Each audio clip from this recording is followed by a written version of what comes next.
यकीनन इससे कोई इनकार नहीं कर सकता कि नरेंद्र मोदी के वजीर आजम बनने के बाद इस मुल्क में फिरका परस्त ताकतों के उनके हौसले और बुलंद हुए हैं।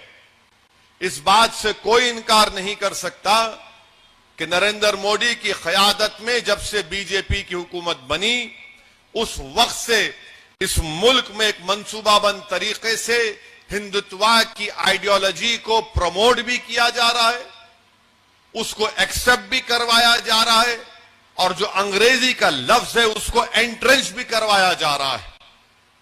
इस बात से कोई इनकार नहीं कर सकता कि जब से बीजेपी की नरेंद्र मोदी की क़यादत में हुकूमत बनी, इस हुकूमत ने पूरी कोशिश कर रही है कि भारत के मुस्लिम माइनॉरिटीज को उनसे सौतेला सलूक किया जाए और इनकी पूरी कोशिश यही है कि भारत में जितने कमजोरियां और गलतियां होती हैं वो गलतियां और कमजोरियां नरेंद्र मोदी के सरकार की गलत पॉलिसियों की बुनियाद पर होती है, तो वो उसका इल्जाम मुसलमानों पर लगाकर अपनी कमजोरियों को, अपनी बदनामियों को छुपाने की कोशिश करते हैं। इससे कोई इनकार नहीं किया जा सकता कि जब से नरेंद्र मोदी की सरकार बनी है वो भारत के संविधान को कमजोर नहीं बल्कि उसकी धज्जियां उड़ाने का काम कर रहे हैं। इससे कोई इनकार नहीं किया जा सकता कि जब से नरेंद्र मोदी भारत के वजीर आजम बने हैं, हमारे कॉन्स्टिट्यूशन में, हमारे आइन में जो theory of separation of powers है उसको नरेंद्र मोदी बहैसियत एग्जीक्यूटिव उसको धज्जियां उड़ा रहे हैं, उसको कमजोर कर रहे हैं। इससे कोई इनकार नहीं किया जा सकता कि जब से नरेंद्र मोदी भारत के वजीर आजम बने हैं ये हुकूमत सिर्फ एक मजहब को प्रमोट कर रही है, जबकि हुकूमत का काम यह होता है कि वो किसी भी मजहब को प्रमोट ना करे। हुकूमत का कोई मजहब नहीं होता, मगर यह हुकूमत एक मजहब को प्रमोट कर रही है और इसके प्रमोशन में सबसे ज्यादा काम अगर कोई सेल्समैन का कर रहा है तो उसका नाम भारत के वजीर आजम नरेंद्र मोदी का सफ़े अव्वल में शामिल होगा। इससे कोई इनकार नहीं किया जा सकता कि जब से नरेंद्र मोदी की हुकूमत बनी है अनकॉन्स्टिट्यूशनल तरीके से अपनी अददी ताकत की बुनियाद पर भारत की लोकसभा में अनकॉन्स्टिट्यूशनल कानून को बनाया जा रहा है जिसमें ट्रिपल तलाक भी शामिल है।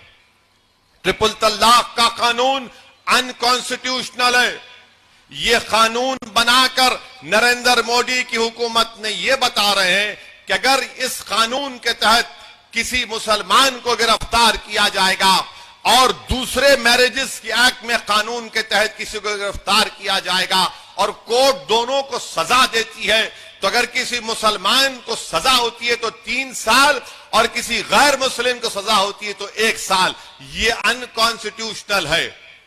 दूसरा उसमें गलती ये की कि ये कहते हैं कि अगर कोई बेवकूफ किस्म का मुसलमान अपनी बीवी को ट्रिपल तलाक देता है तो शादी खत्म भी नहीं होती मगर उसको गिरफ्तार भी करना है। जुर्म होगा तो गिरफ्तार करना ना, मगर हमारे वजीर आजम माशाअल्लाह इतना जबरदस्त उनका आईक्यू और दिमाग है कि वो कहते हैं कि शादी तुम ट्रिपल तलाक भी बोलो तो शादी नहीं टूटेगी मगर तुमको जेल में जाएंगे।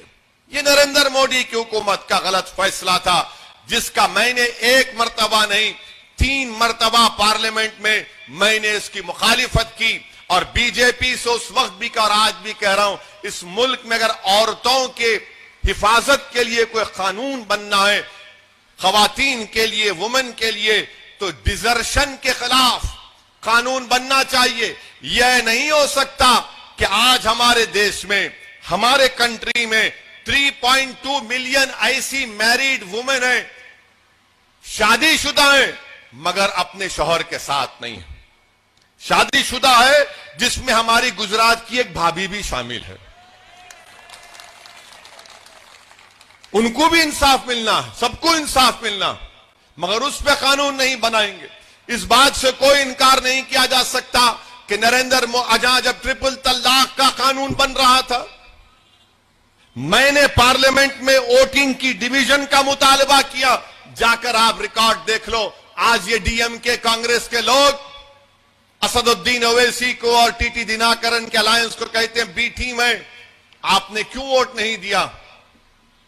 क्यों वोट नहीं दिया आपने? इस बात से कोई इनकार नहीं कर सकता कि नरेंद्र मोदी की हुकूमत ने अनलॉफुल एक्टिविटीज प्रिवेंशन एक्ट का कानून बनाया। अमित शाह जुलाई 2019 में कानून लाए और उसको इतना बदतरीन और गलत तरीके से बना दिया। आपको मालूम उस कानून की तायीद कौन कर रहा था? मैंने पार्लियामेंट में खड़े होकर, मेरी स्पीच है सुनो आप,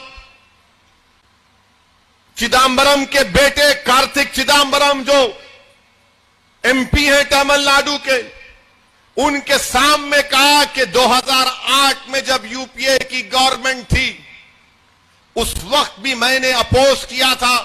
जब चिदम्बरम होम मिनिस्टर थे मैंने यूपीए के साथ होते हुए मैंने उस बिल की मुखालिफत की और उस वक्त भी कहा, 2019 में जब अमित शाह उसके अमेंडमेंट लाए उस वक्त भी कहा यह कानून का इस्तेमाल सिर्फ मुसलमान पर, दलित पर, आदिवासी पर और उन इंटेलेक्चुअल्स पर होगा जो एंटी गवर्नमेंट होंगे। और मैंने पार्लियामेंट में खड़े होकर कहा कि मैं अल्लाह से दुआ करता हूं कि कांग्रेस के लीडरों को जेल में डाला जाए, वो कम से कम 5-5, 6-6 साल, 7 साल जेल में रहकर निकलेंगे तो तब उनको दलित, आदिवासी और मुसलमानों की तकलीफ समझ में आएंगी। तो कांग्रेस के पूरे एमपी खड़े हो गए, कार्तिक चिदम्बरम भी खड़े हो गए। मैंने कहा तकलीफ हुई ना अब तुमको तकलीफ हुई ना अब? बोले तुम्हारा जिक्र किए तो तुमको तकलीफ हुई। ये नरेंद्र मोदी की हुकूमत ने काम किया। कांग्रेस पार्टी ने यूएपीए बिल का सपोर्ट किया। मैं डिवीजन का मुतालबा किया, वोटिंग का, तो क्या डीएमके ने वोट दिया? कांग्रेस तो आज डीएमके के साथ भाई भाई बन के फिर रहे, मोदी का साथ दिए। और डीएमके जब मैं वोटिंग किया, वोटिंग का डिवीजन का मुतालबा किया तो डीएमके वॉकआउट कर गए। मैं पूछा डीएमके के लोगों को, अरे वोट डालो ना। वो नो इनफ, हम जा रहे, वी आर गोइंग। मतलब क्यों जा रहे? ठहर के रजिस्टर कराओ। नहीं, सिटीजन अमेंडमेंट बिल लाया गया, मैंने पार्लियामेंट में उस बिल को फाड़ा अनकॉन्स्टिट्यूशनल कहकर। 300 बीजेपी के एमपी, डीएम तमिलनाडु के 38 एमपीज थे। मैंने डिवीजन किया, बोला वोटिंग करो, डीएमके चले गए, कांग्रेस पार्टी चले गई। आपको मालूम, मैं जब वोटिंग का मुतालबा डिमांड किया तो मेरे को खाली 6 वोट मिले, 6 वोट मिले मेरे को। डीएमके वोट नहीं दिए, कांग्रेस वोट नहीं दिए और आकर बोलते हम CAA को इंप्लीमेंट नहीं करेंगे।